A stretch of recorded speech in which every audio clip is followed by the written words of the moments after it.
Hi, എൻ്റെ പേര് മിതു. ഞാനിങ്ങനെ ഇതുവരെ വീഡിയോ ഒന്നും ഇട്ടിട്ടില്ല. ഫസ്റ്റ് ടൈമാണ് ഞാൻ വീഡിയോ ഇടുന്നത്. അതുകൊണ്ട് please do excuse my flows. എൻ്റെ പേര് മിതു എന്നാണ്, ഞാൻ നേരത്തെ പറഞ്ഞു. ഞാനിവിടെ UK വർക്ക് ചെയ്യാണ്. അപ്പം എനിക്ക് കുറച്ച് നാളായിട്ട് കുറേ ഫോൺ കോളുകൾ ഈ അടുത്ത് പറഞ്ഞ് ഇങ്ങനെ വരാറുണ്ട്. ബേസിക്കലി അതെന്നാ കാര്യം എന്ന് വെച്ച് കഴിഞ്ഞാൽ, എൻ്റെ രണ്ടാമത്തെ മോൻ ഓട്ടിസം ഉണ്ട്, ADHD ഉണ്ട്. അപ്പം ഇപ്പം കുറേ പേരൻസ് എങ്ങനെയൊക്കെയോ അറിഞ്ഞും അറിയാതെയൊക്കെ എന്നെ വിളിക്കുന്നുണ്ട്. എന്താണ് നമ്മൾക്ക് ചെയ്യാൻ പറ്റുന്നത്? പ്രത്യേകിച്ച് UK നമുക്ക് നമ്മുടെ ഫാമിലീസ് ഇല്ല. നമ്മളൊരു എൻ്റെ എക്സ്പീരിയൻസ് വെച്ച് പറയാമെന്ന് വെച്ചാൽ, നമ്മളാകെപ്പാടെ ഒരു ഇരുട്ടിലായ മാതിരത്തെ ഒരു ഫീലിംഗാണ്. ആരോട് ചോദിക്കും, എങ്ങനെയാണ് ഇവിടുത്തെ സിസ്റ്റം വർക്ക് ചെയ്യണേ, ഇതെല്ലാം ഒരു കൺഫ്യൂസിങ് ആയിരുന്നു. പിന്നെ അപ്പം എനിക്ക് പ്രത്യേകിച്ച് പാരൻസിൻ്റെ അടുത്ത് പറയാനുള്ളത്, മോസ്റ്റ് ഓഫ് ദ ക്വസ്റ്റ്യൻസ് ഇവർ ചോദിക്കുന്നത് എൻ്റെ മോന് അല്ലെങ്കിൽ എൻ്റെ മോൾക്ക് സ്പെഷ്യൽ സ്കൂളിൽ വിടുന്നതുകൊണ്ട് എന്തെങ്കിലും പ്രശ്നമാണോ, സ്പെഷ്യൽ സ്കൂള് അവർക്ക് ബെനിഫിഷ്യലാണോ എന്നൊക്കെ ചോദിച്ചിട്ടാണ് വിളിക്കുന്നത്. എൻ്റെ അഭിപ്രായത്തിൽ നമുക്കെല്ലാവർക്കും ഒരു സ്റ്റിഗ്മയുണ്ട്. നമ്മുടെ മോന് അല്ലെങ്കിൽ നമ്മുടെ മോൾക്ക് എന്തെങ്കിലും ഡിസബിലിറ്റി ഉണ്ട് എന്ന് പറയാനുള്ള ഒരു ബുദ്ധിമുട്ട്. അത് നാണക്കേട് കൊണ്ടായിരിക്കാം, ചിലർക്കൊന്നും നാണക്കേട് കൊണ്ടും അല്ല.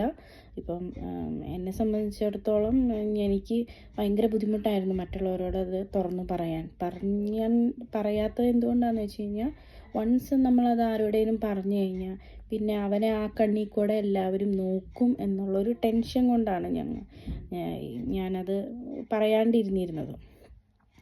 എനിവേ, ഞങ്ങൾക്ക് ദൈവം അവനെ അങ്ങനെയായിട്ടാണ് തന്നത്. അതുകൊണ്ട്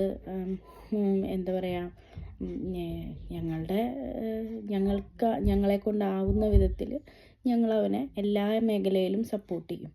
അപ്പം അതിൽ ഞാനെപ്പോഴും പറയുന്നത്, എനിക്കിപ്പോൾ ഫോൺ കോളുകൾ വരുന്ന പാരൻസിനോട് ഞാൻ എപ്പോഴും പറയുന്നത്, ഒരിക്കലും നമ്മളുടെ ബെനിഫിറ്റിന് വേണ്ടിയിട്ട് കുട്ടികൾക്ക് കിട്ടാൻ പോകുന്ന ഒരു വലിയ ഇമ്പോർട്ടൻ്റ് ആയിട്ടുള്ള ഒരു സ്റ്റെപ്പിനെ അവോയ്ഡ് ചെയ്യരുത്.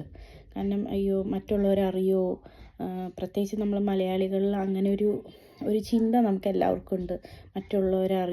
മറ്റുള്ളവരറിഞ്ഞാൽ എന്താണ്.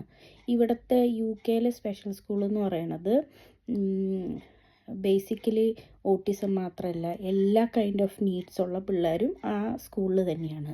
ചിലവർക്ക് സ്പീച്ച് ഡിലേ ആയിരിക്കും, ചിലവർക്ക് ഓട്ടിസം ആയിരിക്കും, ചിലവർക്ക് ADHD ആയിരിക്കും.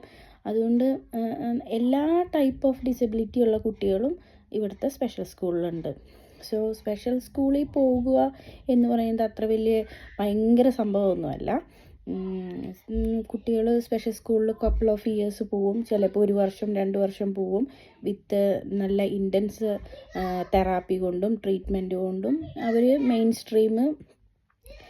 സ്ട്രീമിലേക്ക് പോകുന്ന പിള്ളേരും ഉണ്ട്. ഇപ്പം എൻ്റെ മോൻ്റെ ക്ലാസ്സിൽ അവനിപ്പം ഇയർ 6 അപ്പം ഇയർ 5 വരെ അവൻ്റെ കൂടെ ഉണ്ടായിരുന്നൊരു കുട്ടി ഈ അടുത്താണ് മെയിൻ സ്ട്രീമിലേക്ക് പോയത്. സോ ആ കൊച്ച് ബെറ്ററായി. He was able to cope in mainstream. So they moved him. So അതൊരു സ്പെഷ്യൽ സ്കൂളിൽ പോകുക എന്ന് പറയുന്നത് എൻഡ് ഓഫ് ദ വേൾഡ് അല്ല. അവിടെ ചെല്ലുമ്പോൾ ഈ സ്പെഷ്യൽ സ്കൂൾ എന്ന് പറയുന്നത്, അതിനകത്ത് സ്പീച്ച് ആൻഡ് ലാംഗ്വേജ് ഉണ്ട്, ഒക്യുപേഷണൽ തെറാപ്പി ഉണ്ട്, പിന്നെ പീഡിയാട്രീഷ്യൻ സപ്പോർട്ട് ഉണ്ട്, ഒരു നേഴ്സ് ഉണ്ട്. പിന്നെ അവരുടെ സ്കൂളിൻ്റെ ഫെസിലിറ്റീസ് എല്ലാം ഭയങ്കര കൂടുതലാണ്. അതായത് ഹൈഡ്രോ തെറാപ്പി ഉണ്ട്, ജിമ്മുണ്ട്, പിന്നെ കുട്ടികൾക്ക് സെൻസറി റൂമുണ്ട്. പിന്നെ ഇപ്പോൾ കൂടുതൽ നീഡായിട്ടുള്ള കുട്ടികൾക്ക് 1-to-1 ആണ്.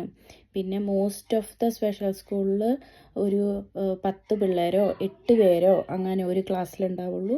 ആ ക്ലാസ്സിൽ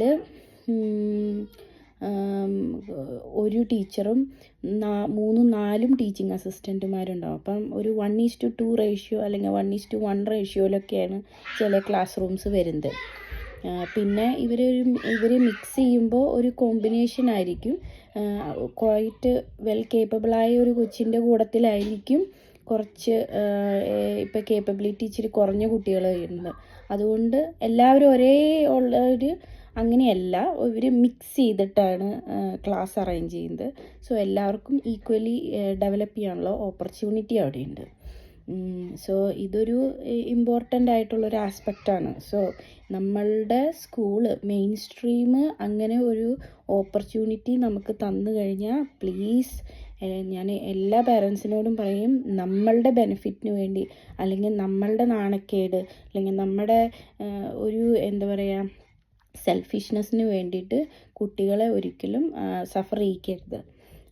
മെയിൻ സ്ട്രീമിൽ നമ്മൾ എന്താ ചെയ്യണമെന്ന് വെച്ച് കഴിഞ്ഞാൽ, നമ്മൾ അറിയാണ്ട് പോണത് മെയിൻ സ്ട്രീമിൽ ഇപ്പോൾ എന്തെങ്കിലും ഒരു ഡിഫിക്കൽട്ടീസ് ഉള്ള ഒരു കുട്ടീനെ നമ്മൾ വിട്ട് കഴിഞ്ഞാൽ അവർ ആ മറ്റു കുട്ടികളുടെ മാതിരി ആ പേസിൽ പോകത്തില്ല.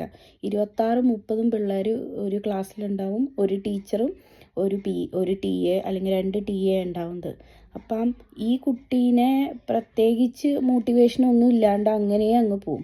പിന്നെ ഫൈനലി എന്താ പറയുക, ഒന്നും പറ്റാത്തൊരു സമയമാകുമ്പോഴായിരിക്കും നമ്മൾ പിന്നെ സ്പെഷ്യൽ സ്കൂളിൽ വിടുന്നത്. ഓട്ടിസം എന്ന് പറയണ, പ്രത്യേകിച്ച് ഈ ഓട്ടിസം ഉള്ള കുട്ടികളെന്ന് പറയുമ്പോൾ അവരുടെ first couple of years of life അത് വെരി ഇമ്പോർട്ടൻ്റ് ആണ്. ആ സമയത്ത് നമ്മൾ എത്രയും പെട്ടെന്ന് അത് കണ്ടുപിടിക്കുക എന്ന് വെച്ചിട്ടുണ്ടെങ്കിൽ ആ ഒരു ടൈമിൽ നമുക്ക് അവരെ മോൾഡ് ചെയ്ത് അവരുടെ ലൈഫ് നമുക്ക് ബെറ്റർ ആക്കാം. So that they can leave independently. Autistic ആണ് എന്നും പറഞ്ഞ് again end of the world അല്ല. ഓട്ടിസം ഉള്ള ആൾക്കാർ നല്ലോണം നല്ല ലൈഫ് ലീഡ് ചെയ്യണവരുണ്ട്. അതിന് നമ്മൾ പാരൻസ് ഒരു ബിഗ് പാർട്ട് പ്ലേ ചെയ്യണം. ഇപ്പം ഹസ്ബൻഡ് ആൻഡ് വൈഫ് ഉണ്ടെങ്കിൽ രണ്ടുപേരും ഒരുപോലെ വർക്ക് ചെയ്തെങ്കിൽ മാത്രമാണ് അതിന് നമുക്ക് ഈസി ആക്കാൻ പറ്റുള്ളൂ.